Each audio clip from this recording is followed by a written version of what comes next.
Bem, pessoal, vamos lá, né? Vamos aprender de Deus aqui. Em Deuteronômios, capítulo 28, né? Da nossa Bíblia, tem duas, né? Uma dualidade, né? Direita e esquerda. As bênçãos que estão à direita e as maldições que estão na esquerda. Veja o que diz algumas bênçãos que estão à direita e que vem do trono de Deus da direita, a qual Jesus se faz presente do lado do Pai, à destra. O que Deus falou para o povo dele, Israel: se atentardes a obedecer à voz do Senhor, vosso Deus, tendo cuidado de guardar todos os seus mandamentos que hoje te ordeno, o Senhor teu Deus te exaltará sobre todas as nações da terra. Tá entendendo? Aí vem as bênçãos. Bendito o teu cesto e a tua amacedeira. Bendito serás ao entrares, bendito serás ao saíres. O Senhor fará que sejam derrotados na tua presença os teus inimigos que se levantam contra ti. Se por um caminho vier contra ti, por 7 caminhos fugirão de ti. Vocês estão entendendo? Todos os povos da terra verão que és chamado pelo nome do Senhor e temerão a ti. O Senhor darás abundância de bens no teu fruto do teu ventre, no fruto dos teus animais e no fruto dos teus solo, na terra que o Senhor jurou a teus pais a te dar. O Senhor te abrirá os seus bons tesouros nos altos céus, para dar chuva à tua terra no seu tempo e para abençoar toda a obra das tuas mãos. Emprestarás a muitas nações, porém não tomarás emprestado. O Senhor te porá por cabeça e não por cauda. Tá entendendo? Estarás sempre por cima e não por baixo. Isso aqui é bênção, né? Que está à direita, isso aqui é uma promessa, né? E o que está à esquerda de Deus? Veja agora o que Moisés disse. Mas se não deres ouvido à voz do Senhor, teu Deus, se não cuidares em cumprir todos os seus mandamentos e estatutos que hoje te ordeno, então virão sobre ti todas estas maldições. A maldição se faz presente no lado esquerdo, onde Deus vai movimentar o seu exército espiritual, né? Os anjos, que vai materializar, né? Todas essas maldições nas suas vidas, assim como as bênçãos, os anjos da direita, eles materializam as bênçãos na sua vida, traz à existência aquilo que não existe do lado esquerdo, da mesma forma, meu irmão. Deus, ele vai sim, né, materializar as maldições, e aí vocês aqui na terra vão ficar extremamente sufocados, né, em apertos. Veja as maldições. Maldito serás na cidade, maldito serás no campo. Ou seja, não tem para onde você correr. Maldito o teu cesto e a tua amacedeira, ou seja, meu irmão, aqui está se tratando, meu irmão, de viveres, né? Maldito o fruto do teu ventre, ou seja, todos os seus filhos vão ser amaldiçoados, tá entendendo? E o fruto da tua terra, e as crias das tuas vacas, ou seja, todo o seu propósito de ter filho, de ter alguma coisa, vai ser amaldiçoado. Maldito serás a entrares e maldito também você vai ser ao saíres. Tá entendendo? O Senhor vai enviar o que? Praga, confusão e ameaça em tudo que empreenderes. Tá entendendo? Até seres destruídos. Veja o que o lado esquerdo faz, né? A gente já falou aqui sobre a dualidade. E aí é terrível, né? O Senhor fará que a pestilência te pegue, até que te consuma, tá entendendo? O Senhor fará com que a psique, as doenças, né? Um bocado de doença aí prevaleça sobre a vida dos seres humanos. Aí, se de um lado você tem as bênçãos, né? Na maldição do lado esquerdo, as coisas são invertidas e aí é aplicada essa equação, né? Essa equação na vida dos desobedientes. Tá entendendo? Sendo que Deus tem domínio sobre todas as coisas. Por que eu estou falando isso? Porque eu estou falando isso aqui porque assim, ó, quando Jesus ele estava na Terra, tá entendendo? Ele sempre falou, né? Vocês vão ver, né, o Filho do Homem à destra do Pai com poder e grande glória, tá entendendo? E teve um momento em que Jesus disse bem assim: todo o poder foi me dado nos céus e na terra. Tá entendendo? Todo o poder foi me dado nos céus e na terra. Mas quando Jesus falou isso, ele ainda estava aqui na terra, né? Mas quando ele se transporta para o mundo espiritual, já a nível dos planos espirituais, onde ele governa, porque ele disse bem assim: o meu reino não é deste mundo, porque o reino deste mundo é parcial, é passageiro, e Jesus não tem um reino passageiro, sabe? Todos os reis, imperadores que tiveram algum grau de poder aqui, eles sucumbiram. Muito por conta de que eles eram homens, sabe?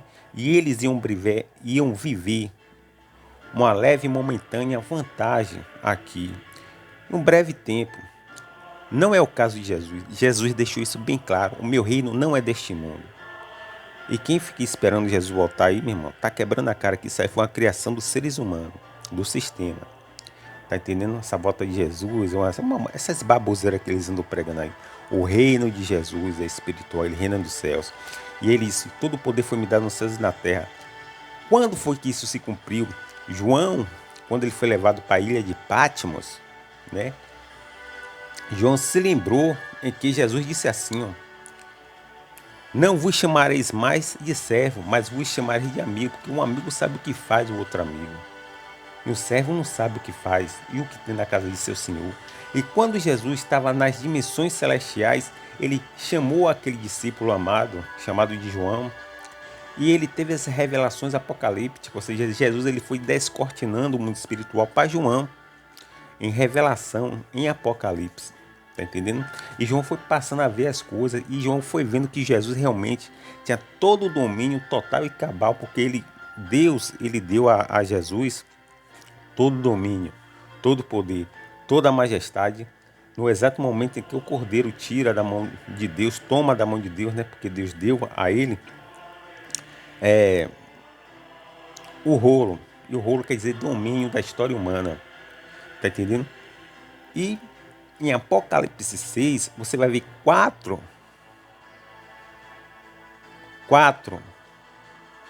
cavaleiros do Apocalipse, né? É sobre isso aqui que nós vamos falar. E você vai ver o poder e o poderio de Jesus e como ele atua, né? Quando ele quer derrubar um império. E vamos falar disso aqui mais tarde. Preste bem atenção.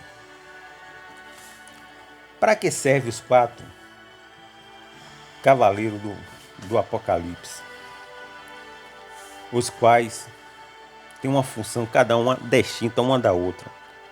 Na terceira visão profética do profeta, né, João, onde lhe foi revelado, foi descortinado o mundo espiritual, ele vê o primeiro cavaleiro que representa, né, o efetuar e o querer e a vontade de Deus sobre o reino dos homens. Ele tem uma coroa, sabe, e símbolo, que é símbolo de poder, majestade e domínio. Ou seja, o primeiro cavaleiro, que é o cavaleiro branco, ele tem uma função, ele vem para vencer. É uma atuação do mundo espiritual sobre o mundo físico. Eles vêm para vencer, vêm para triunfar e eles não perdem nunca mesmo. A Bíblia diz que esse mundo ele foi criado não pelo que se vê, mas pelo o invisível, aquilo que não se vê. Foi o mundo espiritual que criou esse mundo físico, tá entendendo? E por criar esse mundo físico, eles têm total, cabal poder sobre a atuação dos filhos dos homens, tá entendendo? E sobre a natureza, sobre o cosmos, sobre tudo, sabe? Então, esse cavaleiro branco representa isso, o efetuar, o querer, a vontade de Deus sobre o reino dos homens, sobre todas as coisas físicas e materiais.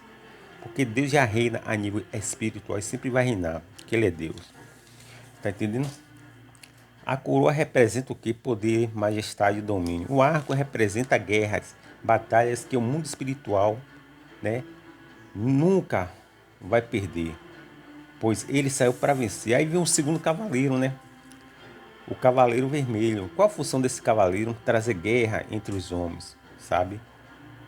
Trazer guerra em todo o globo terra a nível mundial paralelo.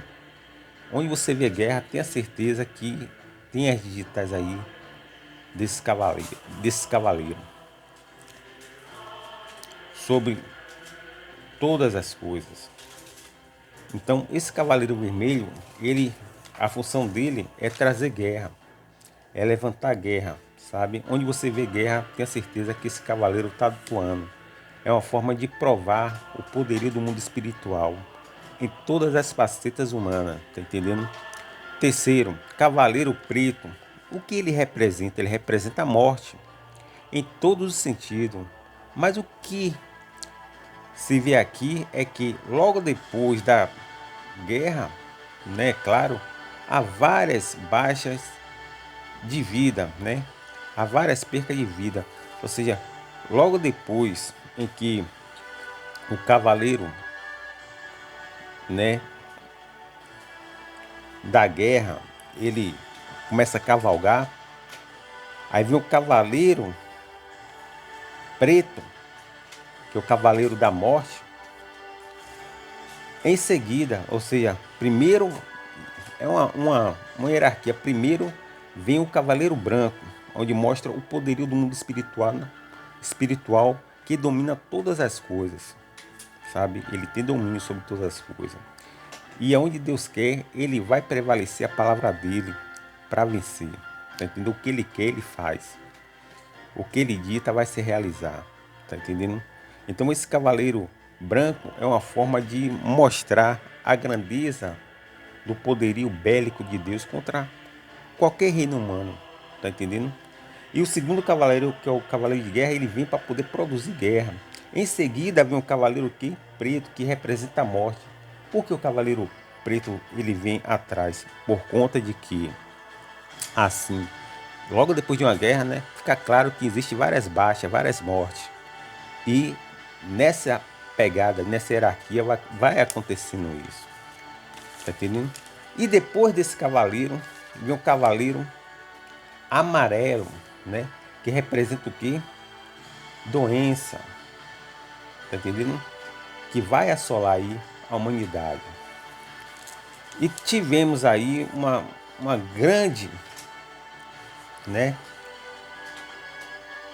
Tivemos aí ao longo dos tempos aí uma grande quantidade aí de endemia.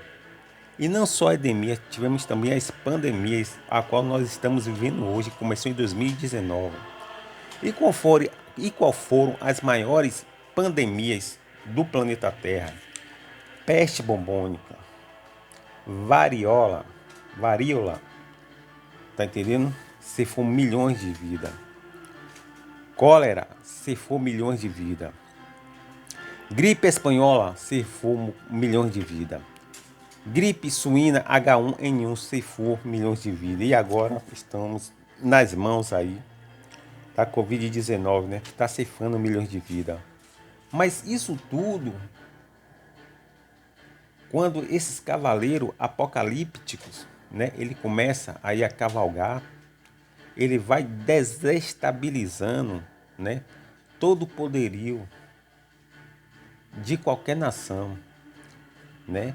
Ele vai fazendo com que as nações sejam desmoronadas, sejam humilhadas, porque Deus ele tem poder sobre o reino dos homens.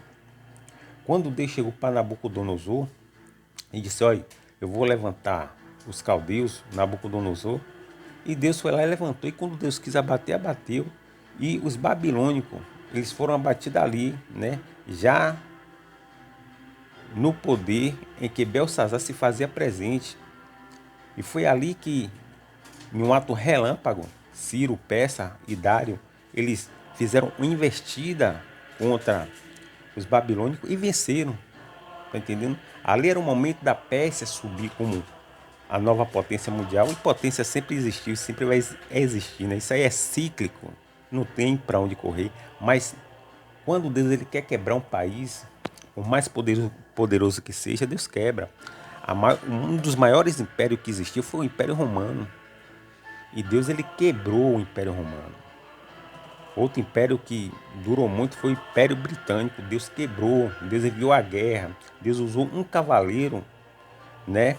Que foi esse cavaleiro vermelho, que é o cavaleiro da guerra, e começou a cavalgar sobre o Império Britânico e foi esmiuçando esse império e fragmentando ele a ponto de eles não ter mais poder, porque ninguém se sustenta por muito tempo em várias frentes de guerra, meu irmão. Reino dividido não pode subsistir, sabe? No exato momento que você não está focando em uma coisa, está focando em várias, a tendência é você cair.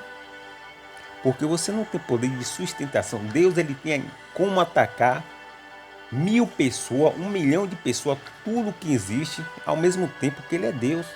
O homem ele não tem essa capacidade, sabe? O homem ou ele foca em uma coisa, sabe? Ou ele acaba focando em um bocado de coisa e se confundindo. Não, não é assim com Deus. Deus ele tem capacidade de focar em quantas coisas ele quer, em quantas coisas Deus quer e fazer valer ali a sua vontade, tá entendendo? Então, quando Deus ele quer derrubar o império, ele vai usar esses 4 cavaleiros do Apocalipse que vai cavalgar, vai galopear e vai trazendo desequilíbrio financeiro, né? Vai trazendo mortandade, vai trazendo guerra. E é sobre isso aqui que eu vou falar agora, né? Preste bem atenção. Então as coisas vão se materializando, a vontade de Deus vai se materializando, né? Agora sim, vamos entrar onde. Vamos entrar na história para você entender as coisas aqui. Preste bem atenção. Eu já falo aqui, né, sobre o Deuteronômio 27, 28, né? A bênção e a maldição que vale para o povo de Deus, que é o povo modelo, que nós devemos seguir, o povo modelo, que é o povo de Deus, os hebreus, né? Os israelitas, os judeus, e mostra que Deus atua, conforme Deus atua com o povo dele, ele vai atuar também nas nossas vidas também. É por isso que temos que ser obedientes, para que essas maldições não venham se materializar nas nossas vidas. Tá entendendo? E vamos falar agora aqui, né, a nível histórico. Veja o que aconteceu com a Rússia, onde foi abatido por Deus. A Rússia ela foi abatida por Deus. Tá entendendo? Deus coloca os reis no poder e Deus também ele destrona reis, ele tira reis e faz isso com excelência, como ele quer, quando ele quiser. Quem é o homem para dizer, eu vou ficar no poder eternamente? O homem ele não tem essa capacidade, sabe? E por isso que nós vamos entrar agora na história, né? Existia um sujeito chamado Nicolau II, preste bem, Nicolau II, nome do sujeito, Nicolau II, tá entendendo? Ele era russo. Ele reinava de forma absolutista, ou seja, ninguém interferia no poder desse cara. Ele tinha muito poder, sabe? A sua família, oriunda de processos de inúmeros incestos por conta dos Habsburgos, os Romanovs, eles na verdade, né, para se manter no poder, eles casavam entre eles mesmos, primo com primo, irmão com irmão e tal, para não permitir a entrada de estranho, tá entendendo? E aí, você sabe que, além de ser antibíblico, né, além de ser uma maldição, uma aberração contra Deus, eles já estavam em um padrão errado, os Habsburgo. E esse Nicolau II, ele é sim um remanescente na Rússia dos Habsburgo. Vocês estão entendendo? E esses Habsburgo, eles casavam entre si, sabe? Eles faziam uma bagunça entre si. E, geneticamente falando, tá entendendo? A própria natureza genética, ela castiga essas pessoas com anomalias. Tanto é que os Habsburgos, eles tinham umas mandíbulas, sabe? Mas muito pontiaguda mesmo. Tá entendendo? E esse Império Habsburgo, Eles dominou a Europa em algum momento, sabe? Eles estavam dominando a Europa e foram deles que vieram a Primeira e a Segunda Guerra Mundial, onde envolveu o mundo inteiro. Muito por conta desse, Deus castigou, Deus enviou o cavaleiro da guerra, né? Que é o cavaleiro aí, o cavaleiro vermelho. E esse cavaleiro vermelho começou a cavalgar e quebrar esse império Habsburgo, que foi se fragmentando aos poucos. E um remanescente desses Habsburgo foi esse sujeito aqui chamado de Nicolas II, um cara extremamente cruel, frio, sabe, soberbo, cheio de altivez e extremamente letal. Tá entendendo? Era uma espécie de Hitler. Tá entendendo? A sua família, que era oriunda do processo de inúmeros incestos por conta dos Habsburgo, ao qual eles já faziam parte, né? Eles eram consanguíneos dos Habsburgo, né? Os Romanovs. Esse cara aí, chamado Nicolas II, esse cara criou, né? E praticamente ele, no decorrer de sua atuação como imperador, ele dizimou e matou inúmeras pessoas. Vamos falar disso aqui mais tarde, aos poucos, em seus pormenores. Tá entendendo? Então, o que foi que aconteceu? Nessa situação aí, né? Os Romanovs gerou uma grande dinastia a ponto de um incesto ser comum. Tá entendendo? Tudo isso para manter-se no poder, ou seja, eles, para não perder o poder, eles se fechavam, se blindavam, e entre eles mesmos eles iam casando para não dar poder a ninguém. Quer dizer, isso é uma loucura, né? E o que foi que aconteceu? Na Rússia, tá entendendo? O czar, ele vai aos poucos, né, sendo processado pelo mundo espiritual, envolvido, sendo envolto pelo mundo espiritual, e ele não percebe. Tá entendendo? E esse czar Nicolau II, ele se envolve em uma guerra contra o Japão. Aí já começa então o declínio dele, aonde ele já começa a perder o Japão, que era uma ilha, e a Rússia, que é o maior país do planeta Terra em extensão territorial, perde para o Japão. Então esse czar chamado de Nicolau II, ele já começa a perder aí, tá entendendo? Ele e sua família, chamado Romanovs. Na Rússia, já dentro da Rússia, o povo estava passando fome. E não é passando fome assim, passando fome ao extremo mesmo, sem trabalho, tá entendendo? E o povo aí decide, né, se manifestar de frente ao palácio, onde eles, o povo, queriam entregar uma pequena carta de recomendação, né, a Nicolau II, esse czar russo aí, pedindo, né, que melhorias, né, que o povo estava precisando, sim, de algumas melhorias, porque o povo estava sofrendo, tá entendendo? E isso tudo aconteceu em um domingo. O que foi que esse czar Nicolau II fez?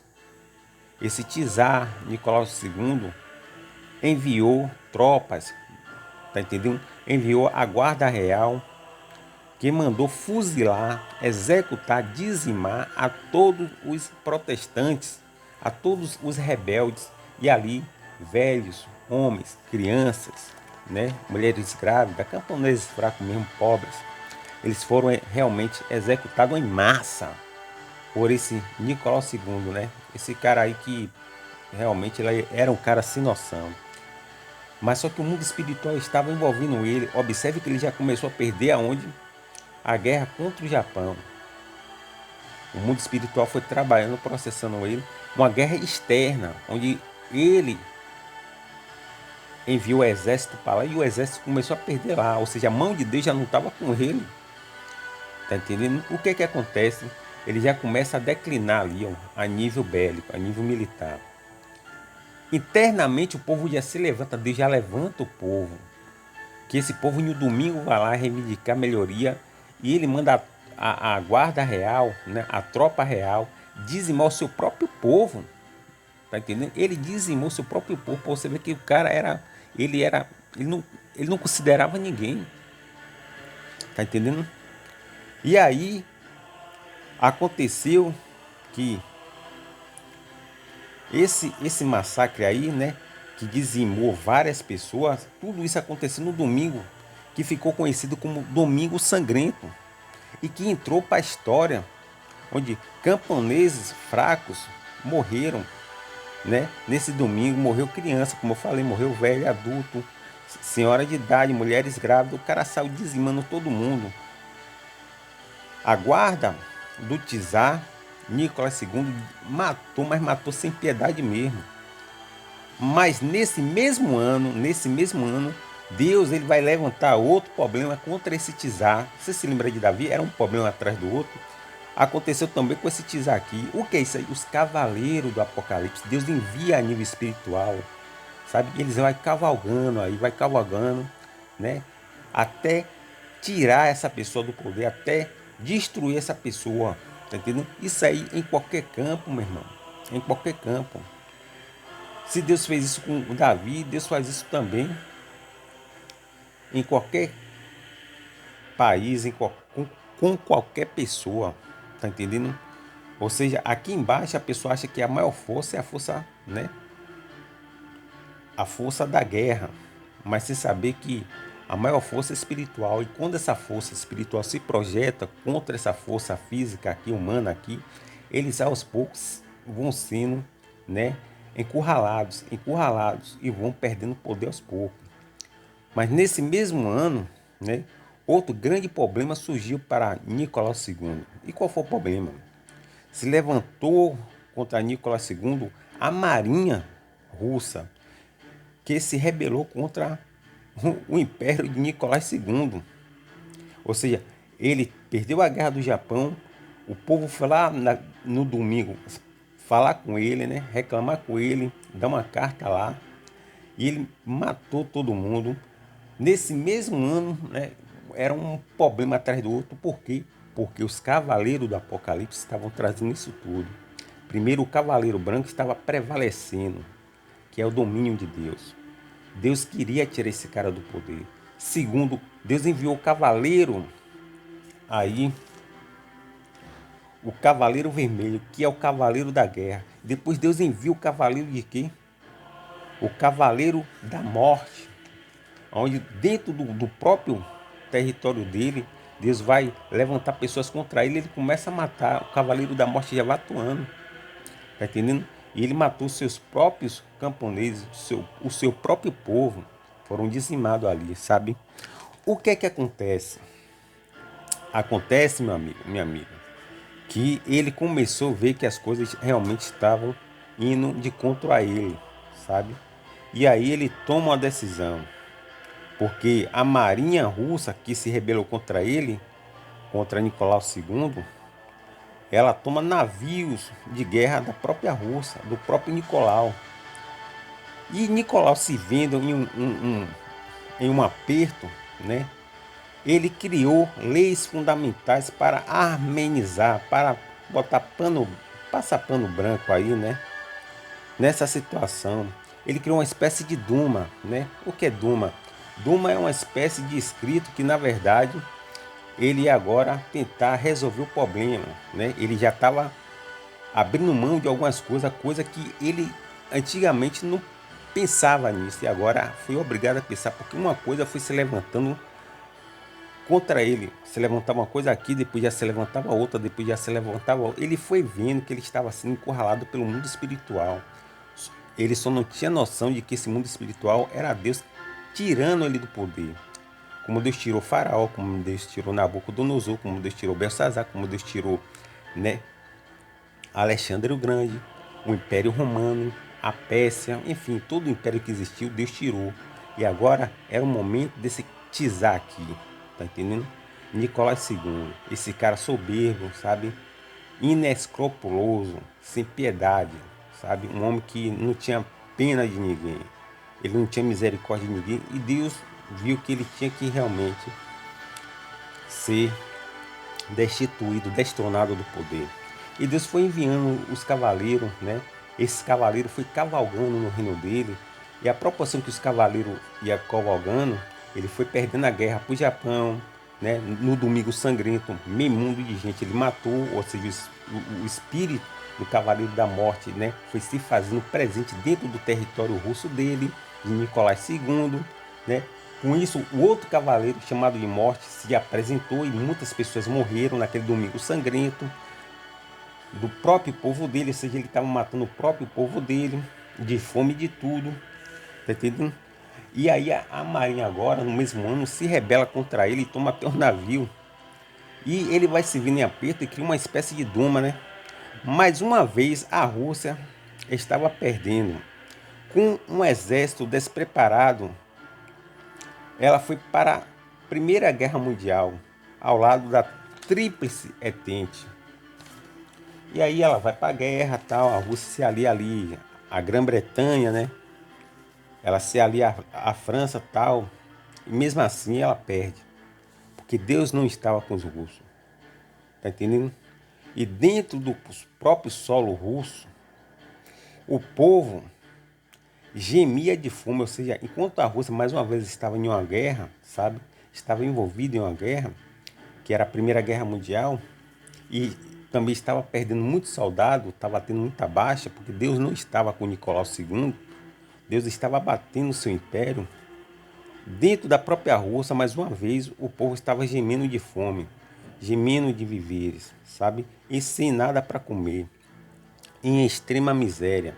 O cenário era de uma extrema miséria total do povo russo. Ele já tinha matado meio mundo de gente no Domingo Sangrento, que foi encabeçado por um padre que pediu melhorias para o povo, né? Ele estava perdendo soldados, ele perdeu soldado na Guerra do Japão e estava perdendo soldado na Primeira Guerra Mundial, sabe? Então, os cavaleiros de Apocalipse estavam cavalgando insistentemente e perseguindo Nicolai II, tá entendendo? Surgiu então um grupo com ideias marxistas, sabe? Com ideias marxistas de Karl Marx. E um desses caras que adotou as ideias de Karl Marx foi Lenin, que adotou o comunismo e o socialismo. E o que é que vai acontecer? É aí que vai surgir partidos contrários ao reinado de Nicolau II, com ideias diferentes, sabe? E esses partidos, eles tinham dois aí que eram de suma importância. Tinham os mencheviques, né? E tinham os bolcheviques. Os bolcheviques eram liderados por Lenin, que estava à frente e tinha maioria com ele. Aí vai acontecendo, irmão, que a configuração, né, de Nicolau II, esse czar russo, ele vai perdendo cada vez mais força, porque já tem dois partidos ali batendo de frente um contra o outro e contra o próprio império do czar dentro da própria Rússia. Os bolcheviques era liderado por Lenin, né?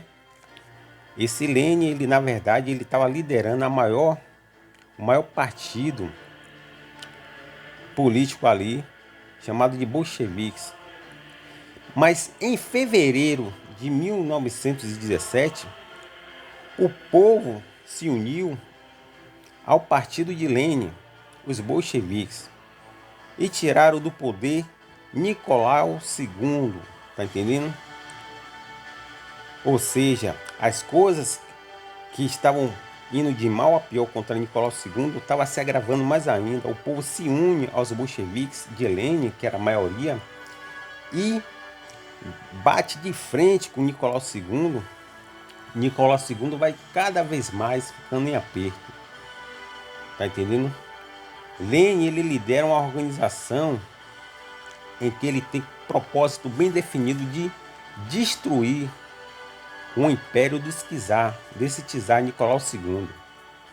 Mas só que esse czar, né, esse czar aí, Nicolau II, ele tinha um partido chamado de Exército Branco, que se opunha contra os bolcheviques, que era a maioria e liderado por Lenin, a qual o povo estava se agregando, né? O povo estava, na verdade, se unindo a Lenin, tá entendendo?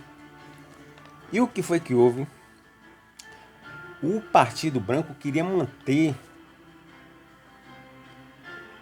Nicolau II no poder e sua família, os Romanovs, no poder, porque eles comiam, né? Bebiam e eles não queriam mudar as coisas, tá entendendo? Por isso que ele estava defendendo esse sujeito chamado de Nicolau II, esse czar e sua família, os Romanovs. Mas só que Lenin estava todo vapor para tirar ele.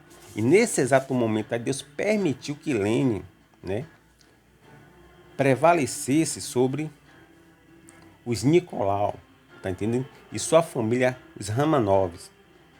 E o que foi que aconteceu? No final, Lenin venceu o Exército Branco a favor dos czar, a favor dos Nicolau e a favor de sua família, né, os Romanov. E em 1924 acontece uma tragédia. Lenin, ele morre, tá entendendo? E dá lugar a Stalin. Depois da morte de Lenin vem Stalin. Mas aí acontece algo surreal. Nicolas II, ele vai abdicar do trono porque ele viu que não tinha mais espaço para ele, para reinar, nem ele nem sua família. Ali era o fim, né, de uma dinastia, ali era o fim de um reinado, era o fim de um império, de um dos braços do império, né, aí dos Habsburgo, que já eram uma afronta a Deus, porque eles mantinham relações sexuais entre eles mesmos. Eles praticavam incesto. Não só isso, sabe, eles se blindavam para que eles mesmos dominassem o mundo. A ideia deles era essa. Eles dominou por muito tempo a Europa toda, né? Foram muitos anos aí dominando a Europa. E uma dessas vertentes, um desses braços, um desses tentáculos era, sim, os bolcheviques, era assim a família aí essa família aí de Nicolau II, os Romanovs, né? Era ainda uma presença dos Habsburgo em se manter no poder. Mas só que Lenin, ele surge e Stalin, depois de Lenin, vai dar ultimato, né, de Nicolau II. E o que foi que aconteceu? Nicolau II e sua família passou a viver em cárcere privado com sua família. E eles eram maltratados, eles passavam fome, eles eram humilhados. Por fim, em Catisburgos, os Romanovs de Nicolau II e sua família foram executados por soldados do exército bolchevique de Lenin. Lenin já não se fazia presente, né? Então, Lenin, ele deixou um legado aí, né? O legado de que ele se levanta contra essa dinastia aí dos Romanovs, dos Habsburgos e Nicolau II e toda a sua família e executa ela. Agora aquela velha máxima, né, do poder. Você vê que esse Nicolau II, né, esse czar, esse imperador que estava há muito tempo no poder, ele matou seu povo, né, de fome, de tortura. Ele foi um mau administrador, colocou seus soldados na guerra, perdeu 2 vezes, né? Foi desequilibrando-se economicamente, estava atrasado a nível dos outros países da Europa. Os países da Europa estavam se auto-industrializando, né? Na primeira revolução industrial, e eles estavam ainda no campo, vivendo. Ou seja, Deus ele foi enviando os cavaleiros do Apocalipse, e esses cavaleiros, o primeiro é o que? É o branco, o cavaleiro branco. E o que o cavaleiro branco faz? Ele vai prevalecer ali a vontade e o querer de Deus sobre qualquer império, qualquer reino do homem. E vai destituir e destronar. A Bíblia diz que é Deus que coloca os reis e remove os reis do poder. E Deus viu que esse Nicolau II, ele tinha, e sua família, os Romanovs, que era uma, uma linha direta aí dos Habsburgo, eles tinham que ser extinto da terra mesmo. Tá entendendo? Eles tinham que desaparecer mesmo. Muito por conta do incesto, né? Na tentativa de se manter no poder, eles se blindavam e casavam entre eles mesmos, que era uma afronta para Deus. E aí Deus foi enviando os cavaleiros, foi desequilibrando, desequilibrando. E o cavaleiro da guerra foi se levantando contra ele. E uma dessas pessoas que se projetou como adversário dele foi Lenin e Stalin. E mais tarde, né, ele foi executado. O exército branco dele, que defendia Nicolau II, os Romanov, foi executado pelos bolcheviques de Lenin. E agora os Romanovs, né, Nicolau II, ele e sua família toda executada. Aí você vai ver o fim de uma pessoa que deu a morte a todo mundo, né? Foi distribuindo morte para todo mundo. Um dia, um dia a morte que ele tanto deu, um dia também levou ele, né? É aquela velha máxima. A morte que você dá um dia também, ela vai levar você, tá entendendo? Você vê que Nero, né? Você vai ver que imperadores como Calígula, Nero, Diocleciano, Domiciano, Adriano, né? Homens como Átila, o Uno, entre outros aí, né? Esses caras aí que na verdade dizimaram meio mundo de gente mesmo. A morte, Hitler, né? Stalin, Lenin, né? O próprio Lenin, você vai ver Mao Tse Tung aí, enfim. Esses caras que dizimaram milhões, mais milhões de pessoas mesmo, a morte que eles deu a tanto. Você vê que foram mortos 6 milhões de judeus no governo de Hitler. A mesma morte que esses caras deram, um dia também levou ele, porque a morte não negocia com ninguém. Você não vai corromper a morte, você não vai comprar a morte. Um dia ela vai vir contra você. Tá entendendo? E chegou de forma trágica para os Romanovs, né? Para Nicolau II, o último czar, né? O último czar russo. E ele foi executado pelos bolcheviques, um partido que surgiu no seio, né, da Rússia, liderado por Lenin, tá entendendo? E mais tarde esse bastão foi passado para Stalin. E aí foi o fim, então, da dinastia Habsburgo e das dinastias dos Romanovs. E Nicolau II morreu, ele e toda a sua família. Muito por conta de que Deus foi movendo o mundo espiritual e desmoronando todo esse poderio no chão, como ele fez com o faraó. Ele desequilibrou economicamente e desmoralizou faraó. Tá entendendo? Deus fez isso. Deus faz isso com qualquer um. Foi Deus que colocou Nabucodonosor no poder, depois ele tirou a Babilônia do poder. Deus colocou a Pérsia, depois tirou a Pérsia do poder. Deus colocou a Grécia no poder, depois tirou a Grécia do poder. Colocou os romanos no poder, depois tirou os romanos do poder. Os britânicos no poder, depois Deus tirou. E Deus agora colocou quem? Esse czar aí, né? Que era uma das últimas vertentes aí dos Habsburgo, os Romanovs, que tinha como figura central e principal Nicolau II, e acabou esse cara que deu a morte a tanta gente, um dia morreu de forma trágica e humilhante pelo exército aí de Lenin, os bolcheviques, que se levantou contra ele e executou toda a sua família. Tá entendendo? O que se planta é o que se colhe. Tá entendendo? Ele semeou isso e colheu isso. A morte não negocia acordo com ninguém. A mesma morte que você dá, um dia vai levar você também. Tá entendendo? Então assim, pessoal, É isso aí. Que Deus abençoe.